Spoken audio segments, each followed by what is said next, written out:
Dit is Nederland. Aangenaam, mooi, al ligt het allermooiste stukje Nederland hier. Nee, iets verder nog. Hier. Dit, dames en heren, is Limburg. Het is anders dan Nederland. Het weer is er beter, het landschap is er mooier, heuvels, prachtige natuur. Maar ook de mensen zijn anders. Het zijn Zuiderlingen. Met een eigen taal, rijke tradities en rituelen. Een ander geloof en een andere geschiedenis dan de rest van het land. Katholiek, Bourgondisch en gastvrij. Mensen met, in onvervalst Maastrichts, joie de vivre. Limburg is ook de meest internationale provincie. De grens met Europa is hier overal dichtbij. En wie Limburg wil leren kennen, kan niet voorbij gaan aan het Limburgs Museum. Gelegen hier, in het bruisende Venlo, aan een vruchtbare bocht van de Limburgse Maas. En binnen staat de directeur, Bert Mennings. Welkom in het Limburgs Museum. Limburg, een provincie met een rijke geschiedenis en een mooie toekomst. Straks een speciale preview over de aankomende tentoonstelling vanaf 1 oktober over de vergeten prinsessen van Thorn. De vrijstaat Thorn, waar eeuwenlang vrouwen regeerden. Maar voor nu, welkom in het Limburgs Museum. Prachtig gebouw ook, dit museum. Het laat je de geschiedenis beleven van wat wij nu de provincie Limburg noemen. Een spannende geschiedenis die teruggaat tot de allereerste mensachtigen van wie er sporen in Nederland teruggevonden zijn. In Limburg. Bij Maastricht ontdekten we de resten van hun kampvuur en hun maaltijd. Ook de eerste dorpjes van ons land stonden in Limburg, toen duizenden jaren later de allereerste boeren zich daar vestigden. En toen kwamen de Romeinen met hun wegen, hun bruggen en hun prachtig versierde villa's.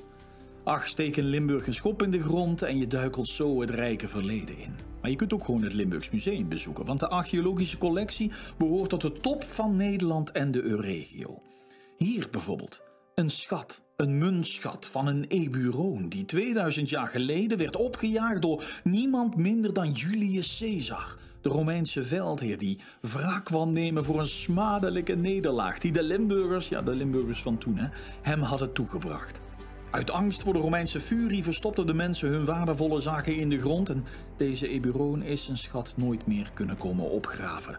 Dat liet hij aan ons over. Je vliegt in het Limburgs Museum door de tijd. De middeleeuwen, de Spaanse en de Franse overheersing, alles komt voorbij. Maar Limburg is natuurlijk veel meer dan wat er in de grond wordt gevonden. Limburg bestaat vooral in de hoofden en in de harten van mensen. In hun gebruiken, in de taal, de vastelovend, de muziek, de feesten die ze vieren. En wat natuurlijk weer te danken is aan hoe de grenzen in Europa ooit getrokken zijn. Hoe naties zijn ontstaan en identiteiten. Wist je bijvoorbeeld dat de grens van Limburg met het buitenland langer is dan de Limburgse grens met Nederland? Dat doet iets met de inwoners. Maar ja, wat? Wie zijn die Limburgers? En wat zegt dat weer over jou? Wie ben jij dan? Wat is dat, identiteit? Nou, daarvoor moet je naar het Limburgs Museum komen. Maar niet alleen daarvoor. Want behalve de verhalen over Limburg, die we, zoals je net zag, altijd vertellen, is de andere helft van ons museum voor actuele wisseltentoonstellingen. Hier bijvoorbeeld een expositie over de Maas, de rivier die Limburg gevormd heeft. En dat klinkt niet meteen heel spannend, ik geef het toe, een tentoonstelling over water, over een rivier. Maar het is wel spannend, want het Limburgs Museum heeft een theatermaker gevraagd om die expositie te maken. En zo is het een hele poëtische, prikkelende, theatrale tentoonstelling geworden. Heel anders dan al het andere en heel spannend. Over spannend gesproken, dit zijn zalen met werk van de schilder en tekenaar A.T. Haas. Die maakte zo'n spannend werk dat hij eigenlijk met iedereen gedonder kreeg. Hier bijvoorbeeld zijn persoonlijke, pikante schetsboeken die hij absoluut niet durfde te tonen aan de buitenwereld. Dat ze hier nu toch liggen, zegt iets over hoe onze kijk op dingen veranderd is. Wat vroeger niet kon, kan nu wel. Dat geldt ook voor vandaar en van hier. Jonge Limburgers die op zoek zijn gegaan naar hun Indische of Molukse roots vertellen in deze expo echt ontroerende verhalen over een stukje Nederlandse geschiedenis waar te lang over gezwegen werd. Zo, dat was een hele hoop. En nu gaan we naar Thorn, het prachtige witte stadje Thorn. Ooit een vrijstaat in het Heilige Roomse Rijk en eeuwenlang geregeerd door vrouwen. Thorn, het witte stadje.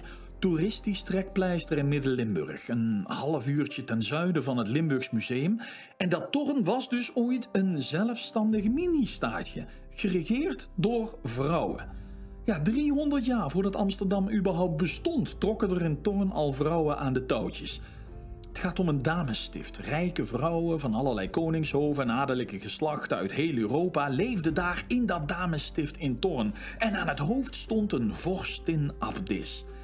De vergeten prinsessen van toen leefden in weelde. Ze hadden een enorm netwerk vol Europese adel, machtige, rijke mensen. En die prinsessen die stonden continu in de schijnwerpers. De druk was hoog. Hun uiterlijk was belangrijk. Ze hielden zich streng aan de allerlaatste modetrends. Ze waren zelfs obsessief bezig met hun gewicht, toen al. Ja, ze trokken aan de touwtjes, maar nee, ze konden desondanks niet vrijelijk zichzelf zijn. Wij wekken in die tentoonstelling 3 vergeten prinsessen uit de 18e eeuw tot leven. Wat hadden die vrouwen gemeen met vrouwen van nu? Hoe leefden zij? Waar maakten ze zich zorgen over? Wat maakte hen gelukkig? En hoe kon zo'n klein, wit stadje zo'n voorname rol spelen op het wereldtoneel? Ga de sfeer proeven in Thorn, maar beleef het verhaal van de vergeten prinsessen in het Limburgs Museum in Venlo. Vanaf 1 oktober de vergeten prinsessen van Thorn. Maar ook voor die tijd bent u van harte welkom hier in het Limburgs Museum en in de provincie Limburg.